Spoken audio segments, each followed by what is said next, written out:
From Chicago's CAN TV, this is Chicago Newsroom. Well, hi there. Welcome to Chicago Newsroom here on CAN TV. It's our weekly discussion about all the things that are going on in Chicago, and many of them are very important. Like, for example, on today's show, reforming the Chicago Police Department. Pretty much everyone is going to tell you that the department needs reforms, but is it a wholesale rethinking of the way the police are trained, deployed, and disciplined in Chicago? Or is it just a little bit of tweaking and nipping and tucking here and there? Well, a year ago, Mayor Emanuel seemed to be firmly in the top to bottom camps, signing an agreement with the federal government to design sweeping changes. But then Donald Trump happened, as we all know, and he begat Jeff Sessions, and Sessions brought in Tom Wheeler to head civil rights, and suddenly police reform isn't a federal priority. So what does a mayor do? Forge ahead knowing some of his most powerful partners aren't there anymore? Or maybe scale back a little bit, quietly, and try to convince the public that reform's still on track? Well, there's somebody who knows about this, who's been in the front row and who led the Police Accountability Task Force that delivered a scathing review of the police practices to Mayor Emanuel. And that someone has been sounding alarms, saying police reform has stalled and we're getting platitudes about reform instead of the real thing. In fact, she says the process is now set up for failure, and the process the mayor has chosen is fundamentally flawed. And those are pretty strong words, considering the fact that Rahm Emanuel appointed Lori Lightfoot as chair of the police board and just reappointed her a few weeks ago. So it is, of course, our great pleasure to welcome Lori Lightfoot back to Chicago Newsroom and to our table. Thank you so much for being here. It's my pleasure. So maybe we could start there, because it was back in February that you told us that the task force had 126 recommendations, I think, that you made, and of those about a third had been implemented at that time, and you seemed pretty pessimistic about much progress beyond that. Can you give us a progress report? Well, some of it's a little hard to know because the transparency isn't where I would like it to be, but I can tell you that progress continues on training, and training, I think, is fundamentally important to transforming the police department, making sure that our officers really have all the tools in their toolkit that they need to police in very challenging urban environment, which is the reality in Chicago. The new use of force order was rolled out earlier this year. They started the 4-hour module for training of police officers. They expect to have every single department member trained by the end of September. And then next year, there's going to be an expanded 8-hour scenario-based training that also be trained.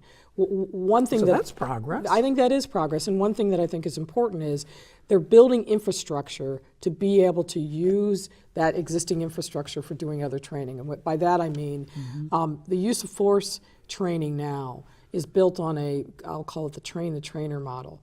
So it doesn't mean that every single person has to go to the training academy, which frankly is ill-equipped to handle that scale of training. They have trained folks that are stationed in the district. They're doing the training on a 24-hour basis in 3 different locations all over the city, which is why they're able to get essentially 12,000 members through the training in such a short period of time. I think that's progress. You know, as I always say, though, of course there's more work to be done. One of the other things that I think is a good sign on the training front is last October, the superintendent announced that he was going to establish an oversight board for training, if you will. It's called the Training Oversight Committee. That committee it's chaired by First Deputy Kevin Navarro, and I'm happy to report that it is meeting on a regular basis. There are subcommittees that have been formed. And there is thinking beyond kind of the immediate reactionary training that we've seen over the last few years, and really thinking about developing a strategic plan for training, which is absolutely essential, and frankly, any other peer police department has had in place for decades. Yeah, if I recall correctly, and this is just something that's just lighting up a memory right now as we're saying this, but I think you said last time that there are some police officers who can leave the academy as a recruit and never have anything other than just target practice for the rest of their careers. Yes. That was the case. That was the case. It's changing, but it still hasn't gotten to the place where officers, veteran officers, I'll call them, so folks out of the academy recognize that every single year they're going to get continuing education in the form of training. And that training obviously also needs to be informed by the grassroots. It's got to be informed by the officers on the street who are seeing the limits and the strengths of the training that they've received, and then giving feedback to the powers that be to really tweak the curriculum, maybe add some things, subtract some other things based upon those officer surveys. One piece that's still missing that is essentially critical on the training front is bringing the community into the training. There are a couple of different ways that I think it would be smart for the department to think about. In New York, for example, when a recruit comes out of the training academy, the last 2 weeks of that training are in the neighborhood where he's going to be policing, so he gets to know members of the community. And it's not just happenstance. Members of the community are recruited, they volunteer, and they are part of the training just as anything else that the recruit would experience over the course of their time in the academy. We need to move in that direction here. I also think that more generally, people in the community need to be folded into the regular training that is done for veteran officers. I've said this before, and I think it still is true, that we have many neighborhoods in our city that are quite distressed by crime. We need to make sure that officers who may be unfamiliar with those neighborhoods that they're policing do not think that just because you live in a high crime neighborhood, you're a criminal. That kind of thinking and that kind of disconnect is a problem. One way to bridge that gap is to bring community members and the police together. We've started seeing some of that, but it's mostly at the recruit level. We need to expand that to the veteran officers, and we need to give them time to make sure that they have the ability to make those connections with folks. Can I just hit pause here for just 1 second? I think to somebody, it occurs to me that to somebody just watching the program right now, your role seems ambiguous in some way, because you are the chairman of the police board, and yet you often speak as a kind of a, not exactly an outsider, but a sort of a sitting on top of the pile looking at it kind of perspective. And that's with sometimes good I'm reason. in the heap too. And sometimes in it, right? But that's with good reason, right? Because we often thought, and I used to think that the police board was the governing body for the Chicago Police Department, but it's not. No, we have, the police board was established in the 60s following, I think, the Summerdale scandal. We have a small residual power in our ordinance that gives us the ability to set some policies. That's never been fully actualized, it's never frankly been fully defined, but we are not the oversight board of the police department. But into the void I go. I think it's important, given frankly my experience and background with the department itself, the roles that I've played over time, and particularly more recently with the task force, to make sure that I am a voice of many that are speaking up and speaking out and trying to provide constructive solutions and direction that we need to go in to actually transform our police department. I really do believe that the police department is one of the most important institutions in the city. You stack up any of them, public or private, and I think the police department is at the very, very top. Because let's face it, if people don't feel safe, if they don't feel like the police department has legitimacy, that's a recipe for chaos.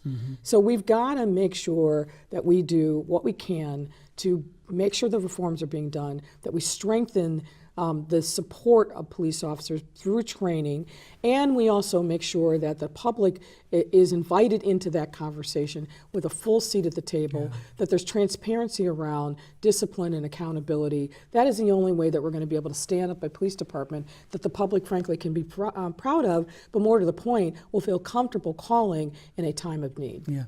I just want to stay with this thing for just 1 extra second here, because I think it's important for the viewer to understand that you're in a pretty much a unique position, because not only are you in this position of chairing this board, but you were asked by the mayor to chair the Police Accountability Task Force, which spent an exhaustive amount of time coming up with a very detailed report.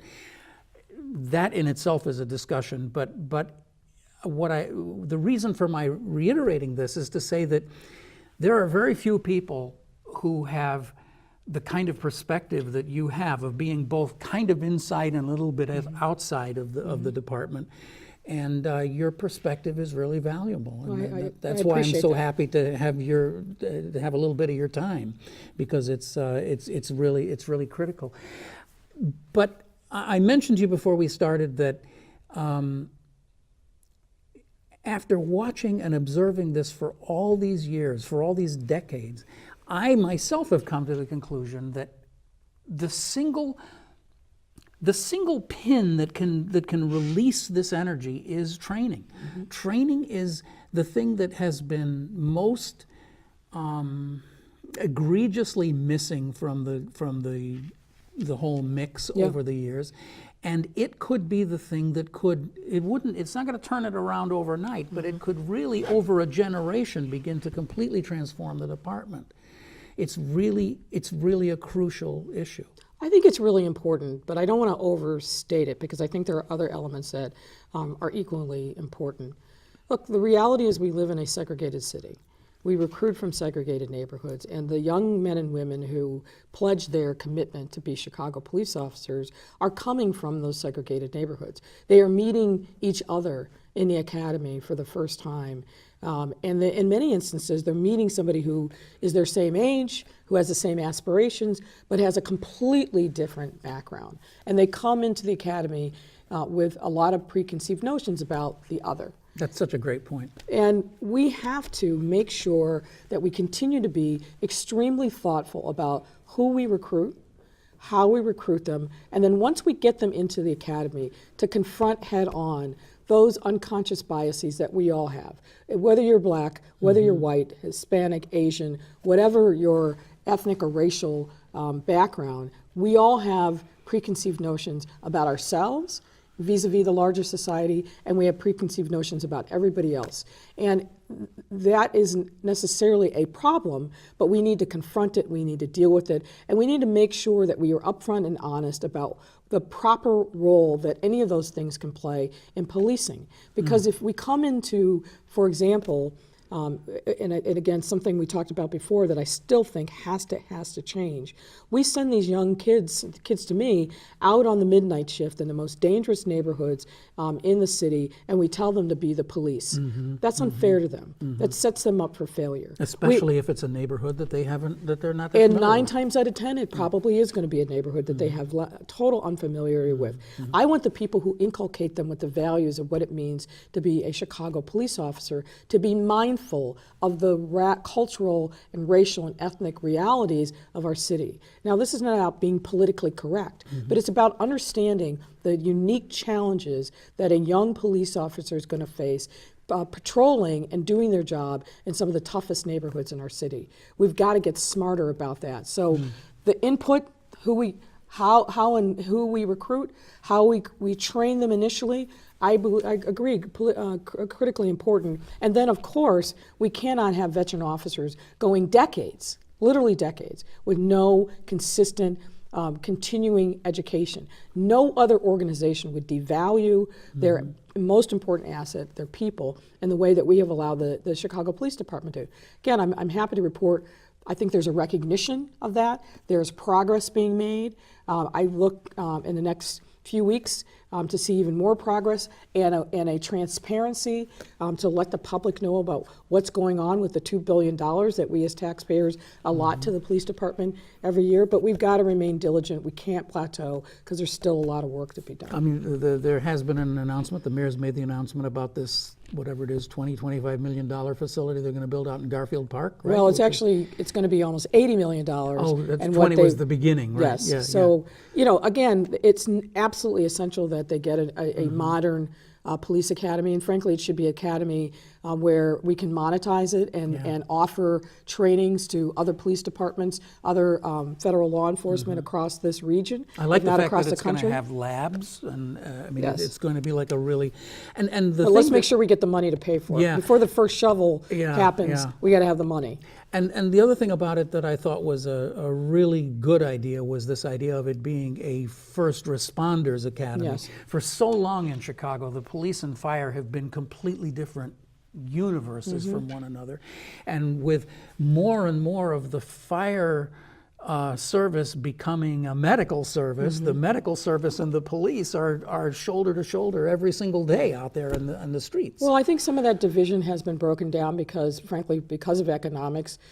Police and fire are in the same public safety building now at 35th Street, which I think is an important step. But there is a lot of overlap. And just, again, from a pure cost perspective, it doesn't make sense for the police academy to be on the west side and the fire academy to be, south of the loop. Bring them together. Yeah. There's a lot of similarities. And Have frankly, them trained together. Have them trained together. Absolutely right. Right.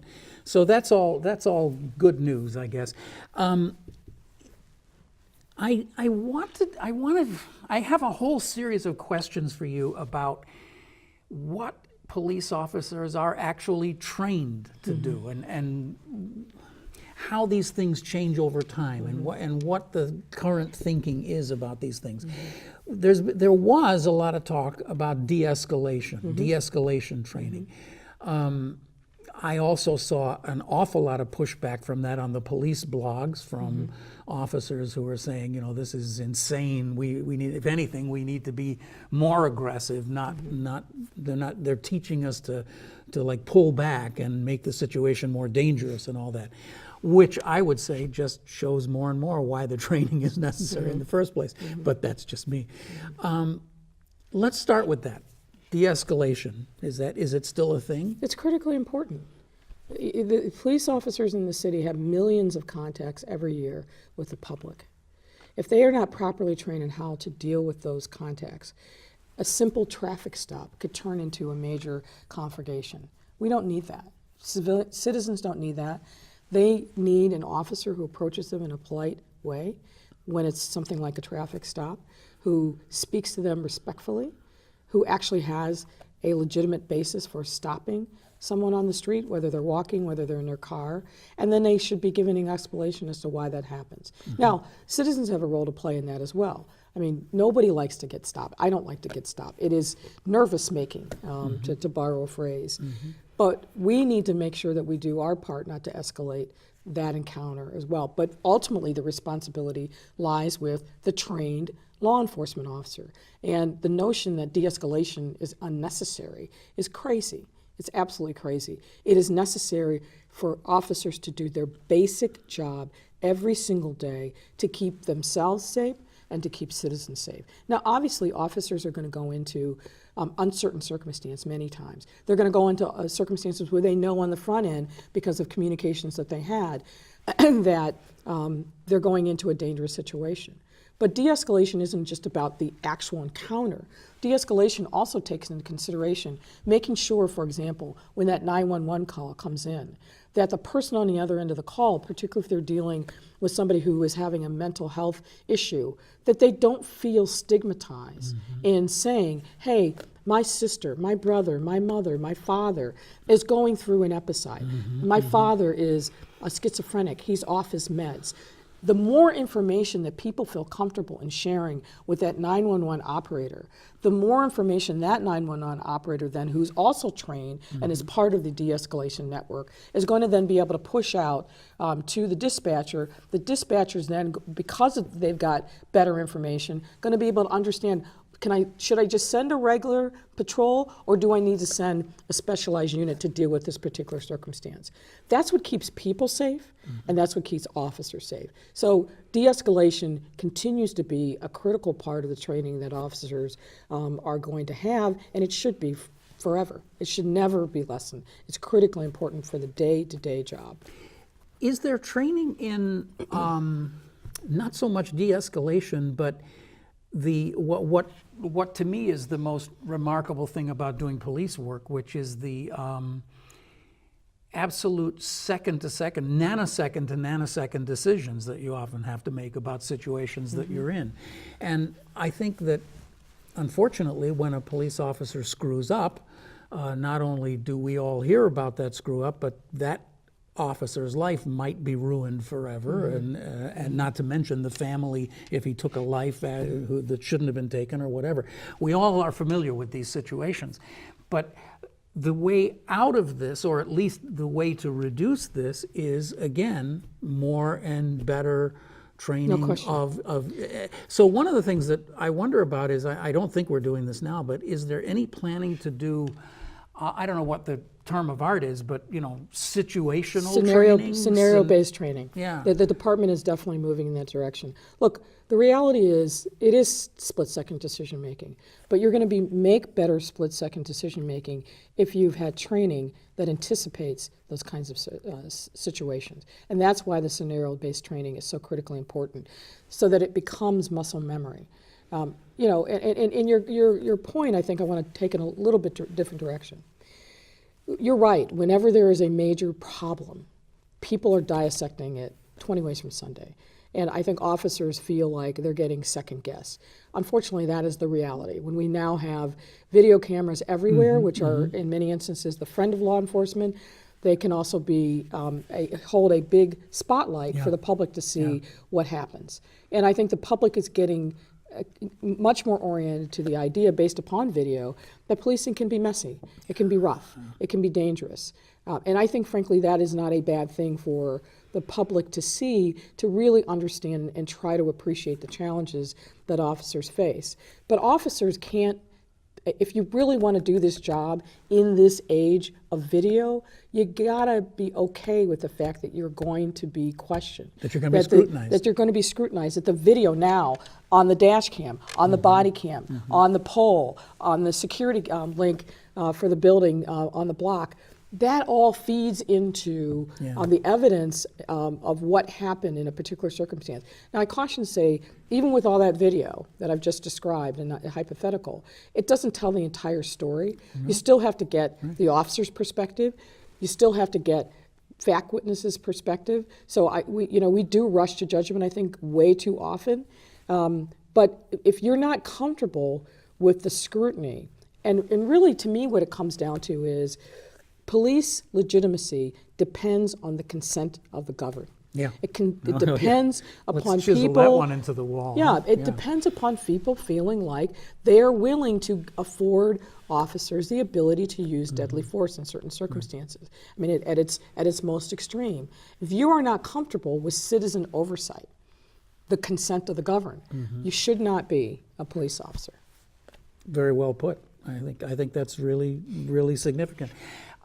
Just to amplify on that a little bit, I'm not sure if we talked about this the last time you were here, but I think it was right around that time that I don't remember the specifics, but it was that scene on the South Side where a citizen had been shot by the police, but there were 9 body cameras all functioning at the same time, and the police department actually put them all online. Yeah. And there were and I think the one you're talking about, and I apologize that I've forgotten the individual's name, but it was a young man, young men who were driving in a car that was alleged to have been stolen from Bolingbrook. Right. They were driving in, I think, the Chatham neighborhood. Through Chatham. There was a lot of shooting, and it turned out the police were shooting at each other. The individual fled the car, he was chased, and ended up being shot by the police, and then you see the result. I think that Superintendent Johnson, who put that video out, I think within a week of it happening. It was very quick. That was historic, for sure, and I think, frankly, moved in the right direction. It showed a willingness to be transparent in a really messy circumstance. That's what I wanted to ask you about, because I know I'm not the only one who sat up half the night and watched every single foot of that footage, because it was just captivating. And I came away from that thinking, wow, a couple of these cops really screwed up. But on the other hand, I've never been in a squad car that's racing down the street at 50 miles an hour and there's traffic. And you really get a real understanding of the chaotic world that police officers live in very often. So it was. So you mentioned before the Second City Cop, which I don't typically. I'm sure you don't. Yes, for a whole host of reasons. But I will say, someone directed my attention to it. There was an analysis of those videos. There was on Second City Cop that, in my view, was dead on. Yeah, I agree. That's part of what I was going to say. Is that to me was a real watershed moment in so many ways, perhaps even nationally, because it was a mass teaching moment for all of us. I mean, I think the police department learned some lessons that you don't shoot, and all that kind of thing. But the public learned also that, that it's not as clean cut as it often appears when we see a police shooting and all that. So, well, let me just say this though, and I'm going to be careful here because I don't know what's going to happen with that case because there's obviously an open investigation going on, and I don't want to do anything that prejudices that. I think we have to be concerned about that kind of firepower being used in a middle-class black neighborhood. absolutely. And frankly, a middle-class neighborhood, period. Yeah. Now, again, I'm not going to push it any further than that, but caution needs to be had. Right. When houses are all around, people are presumably living their lives in those houses, and we saw gunfire from both ends of the street. Yeah. And confusion on the part of the officers as to where the source of the fire was coming from, and thinking and making an assumption that it came from the young man that was eventually shot, Yeah. when my recollection is he had no weapon. I only bring that up not to relitigate that particular case, but to say that from the day before that day to the day after that day, we all learned a lot. And I'm hoping that think the that's police right. department learned a lot, and I think from what you're saying, it may be that was something that really helped with this training stuff that we're talking about. Well, I think for the most part, and there are obviously always caveats, more transparency is always a good thing. And I commend the superintendent for taking that action, putting that video out there, particularly as quickly as he did. And it gave all of us an opportunity to witness an event of significance, not only for the people that were involved, but really for us as a community to have a thoughtful conversation about what we observed. And I think we need more moments like that. Yeah. Well, we'll move on from there, I guess. But I just really, I'm really interested in learning more about. You said that there's a new use of force policy, right? That was how long's that been out now? I want to say Few that months? was, yeah, it's a couple months. I think Yeah. it came out in May, something like that. Are there specific things that you can remember that would be easily comprehensible for people like me, that can be compared A and B? If this was wrong before, it's right now, or right and wrong? I mean, Well, I don't want to say what I don't want to should say we learn right or from that? wrong. I think the last time that the use of force policy was updated was in the either late. I think it was in the early 2000s. So a lot has happened in policing since then. It was clear that the policy needed to be updated, and Just the amount of firepower on the streets. and also just again the public's sensibilities around the use of force.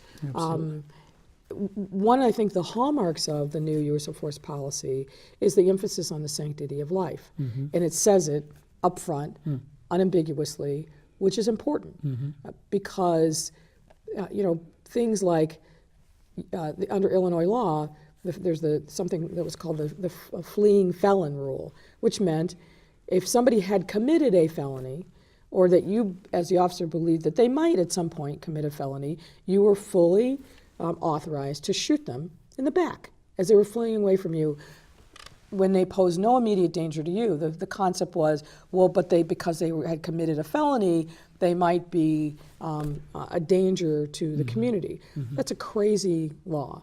And frankly, I think even though shootings were done in those circumstances, it put the officers and the department at odds with the police. Yeah. There was a point in time where people obviously felt like that was okay, but the world has changed, and policing has to not just be whipsawed by every political movement that comes along, but it needs to be mindful of the community in which it serves, what the community's values are, what the community's sensibilities are. And so I think a big part of the change in the use of force was recognizing that the world that we lived in the early 2000s is radically different than the world that we live in now and the world that we're going to live in the foreseeable future. and that we have to make sure that our policing policies, whether obviously the use of deadly force, but in any other aspect, are consistent with the current values of the department and the community. Just parenthetically, if that same person had a gun and was wielding a gun and had shot that gun at someone while they're running away, do you still have the right to take them down? You did under the old law, for sure. And under the new law? I think I think that in those circumstances where somebody has shot somebody, they got a gun and they're running away, I believe that the new use of force still allows the use of deadly force. But one of the things that isn't fully baked yet that I think is critically important, and this is something that was cited in the DOJ report, is having a real policy around foot chases. Yeah. Because again, those happen with a regularity, and without any specific guidance, I think it puts the officers in harm's way. Yeah. So clarity on that, particularly in dangerous situations, is really important. And the new training gets to that, but I'd like to see more clarity on the foot chase, which I believe is a work in progress. So let's change subjects a little bit if we could. Well, first of all, just kind of related to this, is the news story that broke the other day about your board, the police board. 15 officers were heard. All were fired, suspended, or quit. None was cleared. That is a dramatic change from the police board of old. Yes. You want me to elaborate on that? I would like to hear you elaborate on that, because I'm sure there's a lot of people who'd like to hear you elaborate on that. Well, did that mean that all these years there were a lot of police officers who were getting off who shouldn't have? well, I think it's really difficult to do a apples to apples comparison between now and what may have happened even 3 or 4 years ago. And there's a number of reasons why. One is prior to about 2 years ago, when the new contract went into place, police officers with very low-level disciplinary cases were entitled to a paper review by the board. So, I think it was like 6 to 20 days they could get a paper review. We don't have those cases anymore. Now we have only the most serious cases where the superintendent is asking for termination or a lengthy period of suspension. So an apples-to-apples comparison is difficult. Okay, so that is different. Okay. But I will say, when I started in roughly July of 2015, August of 2015, I was mindful of the fact that the police board concurred with the superintendent only 35% of the time at that. And I thought, that seems odd to me. What's at work here? Because if the superintendent has been made aware of an individual, there's something so significant about that case that the superintendent has come to the board and requested that person to be terminated. That's a pretty serious. You've gone pretty far up the ladder. Yeah, no, it's absolutely a serious moment, and we take it very seriously on the board. But the difference is this: the police board hears live evidence. We are a court. Witnesses come in, they swear an oath, they are subject to direct and cross-examination. While we don't strictly adhere to the rules of evidence, there are very experienced lawyers on both sides, and the lawyers who represent the officers are very experienced. A lot of them are former state's attorneys, have any number of trials under their belt. They know what they're doing, and they know their way around a courtroom.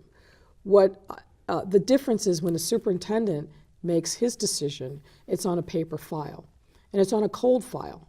So, for example, if a case comes to us where the complaint came in 4 years ago, at the time, there wasn't as much emphasis placed on going back and making sure, frankly, that the witnesses were going to say what the witnesses had said 4 years before. Oh, okay. So the superintendent gets this collection, and it's his team, of course, that's evaluating it, but it's a paper file. They're not going out and doing their own investigation. What I was finding is that there was a disconnect between that paper file sometimes and what the witnesses then were going to say in court under oath. So this is your former prosecutor brain. Yeah, absolutely. The other thing is that making sure that, frankly, counsel for the superintendent understood the rules of the road, that they were capable and competent. So what I've seen is the Corporation Counsel has placed a lot greater emphasis on making sure that now the teams, as opposed to a single lawyer, are experienced, that they work up the cases, and that they know what they're doing. So we have a record that I think is different and better, perhaps, than a record that may have been before the police board prior to my time. The other thing that I think is critically important is that our board really understands the rules of the road for police officers, and to the extent that we can, the circumstances in which police officers frequently find themselves. Now, some things are easy. We get a mix of, everything from residency violations, drug test cases, officers been charged with a crime in another jurisdiction. Those cases have their facts, of course, but they're not as challenging sometimes as use of force cases. But it's incumbent upon us to make sure that we are fully up to speed on what's happening in the life of a police officer as much as we can, so we can understand the important context. And I think we've done that. Now, I obviously can't account for the officers who decide, once the charges have been filed or in anticipation of charges being filed, that they are going to resign from the police department. But I think if you look at and examine our written opinions, we are very thoughtful and fulsome about evaluating the evidence and explaining why we reach the conclusions that we reach. The president of the union, the FOP, Kevin Graham, is not pleased with you, though he says this will be, as quoting to the Sun-Times, this will be a hot topic during union negotiations. Yeah, they want to move to try to take away the police board's jurisdiction over these cases, and it should be a hot topic during negotiations, and the city should push back vociferously and absolutely not yield any ground on agreeing that police officers don't have to come to, in these serious cases, don't have to come before a public hearing and give account of themselves, rather than going into the black box of arbitrations as the union is trying to do. That would be going so far in the wrong direction at this time that I hope that the city sends a very clear message to the unions that that is simply a non-starter. What was your take when the rank and file voted so strongly to go with Kevin Graham, which signaled, I mean, certainly to the outside world, that the police department was really upset and, almost a kind of like I don't want to quite draw the parallel, but sort of like a Trump victory in the general population. Well, there are definitely Trumpian tones to Mr. Graham's campaign. I think, again, you have to take it with a grain of salt. The FOP, obviously, is the biggest union. And in theory, they represent the largest number of officers in its collective bargaining unit. But I think you have to ask yourself, who actually voted in that election? What percentage of the officers that could vote actually did vote? I talk to officers all the time. I have friends who were officers. Officers stop me on the street and we have conversations. I'm not 100% accurate that the fire and brimstone that we saw during the course of the FOP presidency campaign is entirely reflective of where officers actually are. And I will say it, particularly officers of color. I'm not sure that that's the case. But they are who they are. They are an important voice. We need to have them at the table, and I hope that what will happen, both as training and other reforms are rolled out in the department, much of which doesn't have to be subject to the collective bargaining process, but also with the negotiations over the new contracts, that the FOP and the sergeants, lieutenants, and captains unions will all recognize that change has to come. They need to get on that bus. They need to represent their members' interests, but do it in a way that is productive and constructive so that we can move forward together on solutions and not just trying to retrench and stay with the status quo. The status quo is not happening. I think the people of Chicago have spoken loudly and clearly on that. And while I understand that the unions have a different perspective on things, we have to move forward together. I'll go back to what I said before.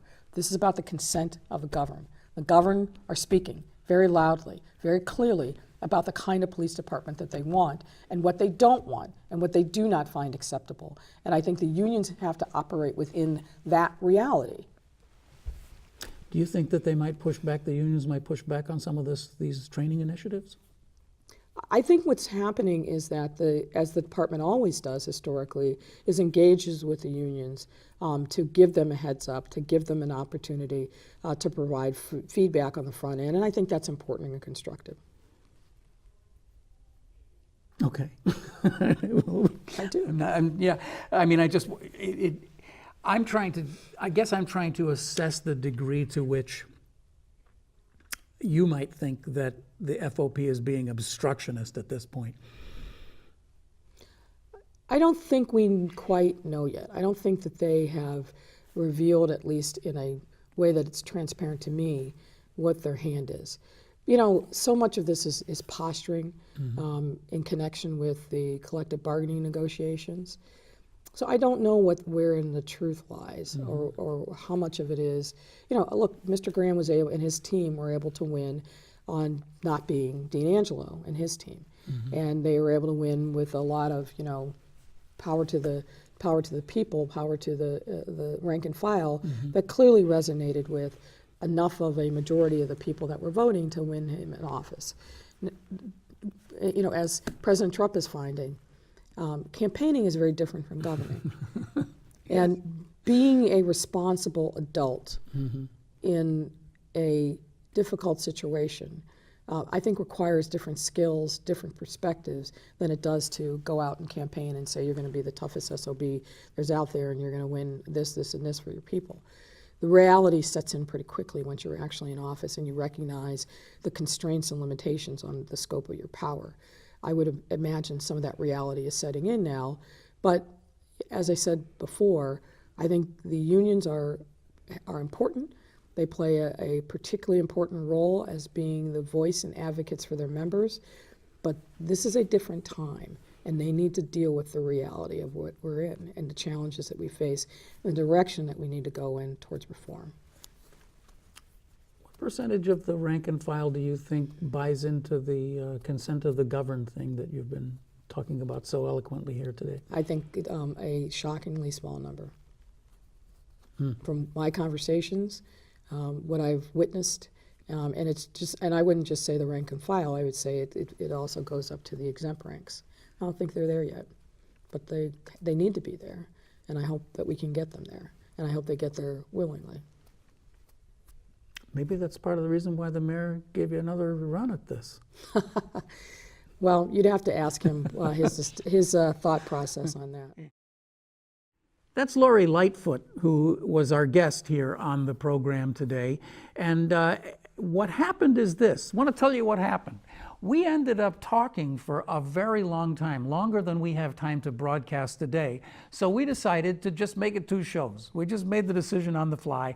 We're going to pause here. You can see the program online, of course, as always, by going to this address. You can see this program. And shortly afterward, in some short period after this, you'll be able to see our second half at this same address. And you'll be able to watch the second half on CAN TV on Channel 27 next Thursday. So a 2-part show that we had no idea was going to be a 2-part show when we started it today. Thanks very much for watching, and hope you'll watch both parts here on CAN TV. I'm Ken Davis. Thanks. See you next week. Bye-bye.